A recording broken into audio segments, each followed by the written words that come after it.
Welcome back to the deep dive.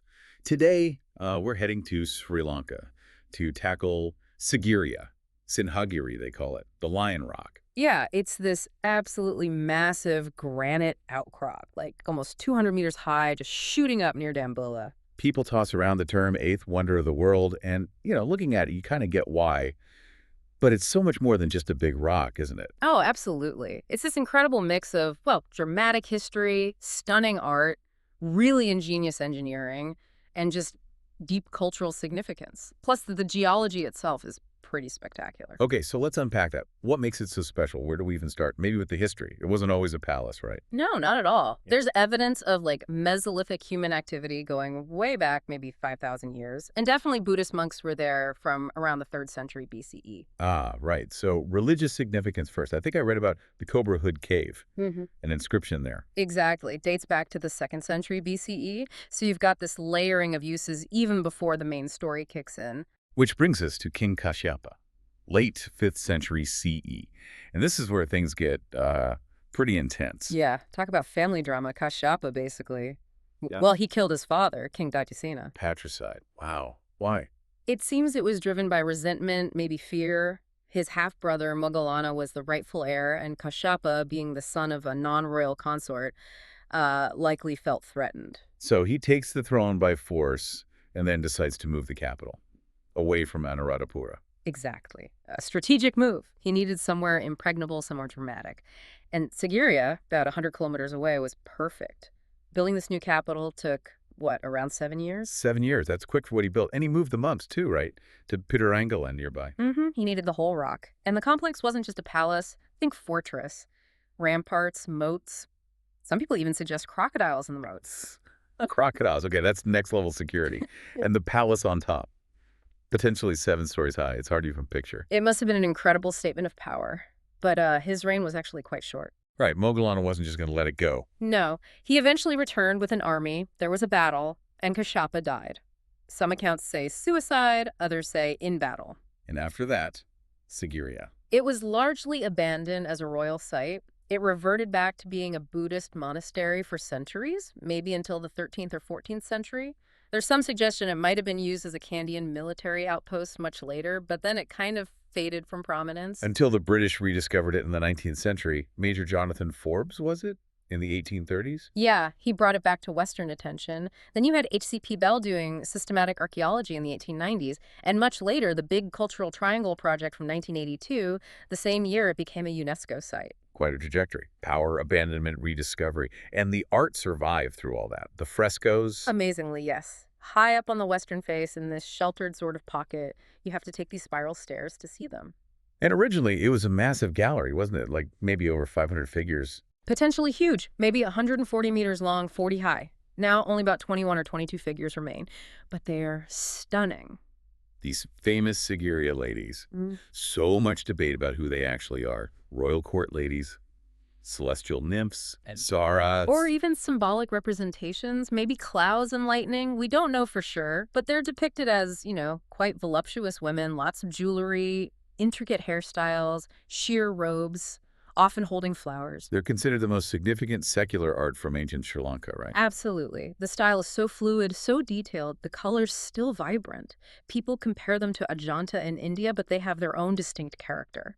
And preserving them is a huge ongoing challenge, with weathering, visitors, even vandalism back in '67. And right near the frescoes is the mirror wall. What's that about? It's this brick wall pathway, coated in this incredibly smooth, polished plaster, possibly using lime, honey, maybe egg whites that apparently used to be reflective, like a mirror. Wow. But the amazing thing is the graffiti, isn't it? Oh, definitely. Over 1,800 pieces of graffiti, mostly ancient Sinhala, dating from the 6th to the 14th century. So people visiting after Kasyapa's time wrote on this wall. What did they write? All sorts.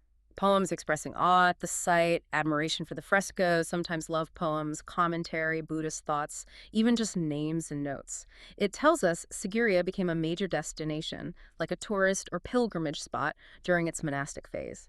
It's priceless for understanding language and society back then. Okay, so history, art. Yeah. What about the engineering? That's another huge part of Sigiriya. Mind-blowing, really. The urban planning alone how they integrated the symmetrical water gardens with the more natural asymmetrical boulder gardens, all working with the landscape. Tell me about the gardens. The water gardens sound amazing. They are west of the rock, very formal. There are different sections, like one with an island, L-shaped ponds, and the famous fountain garden. With fountains that still work.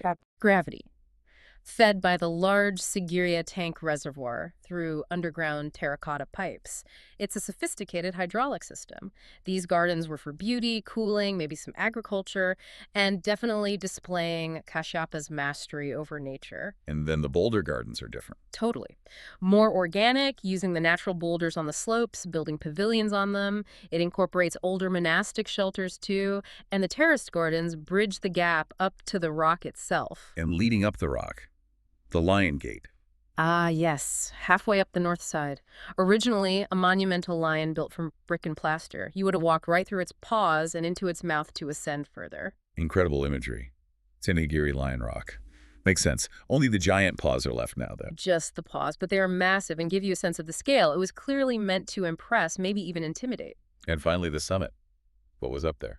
The palace complex itself, covering about 1.6 hectares, foundations, walls, a perimeter wall for defense, and a really clever rainwater harvesting system, cisterns, channels, a central reservoir, even a large rock-cut pool.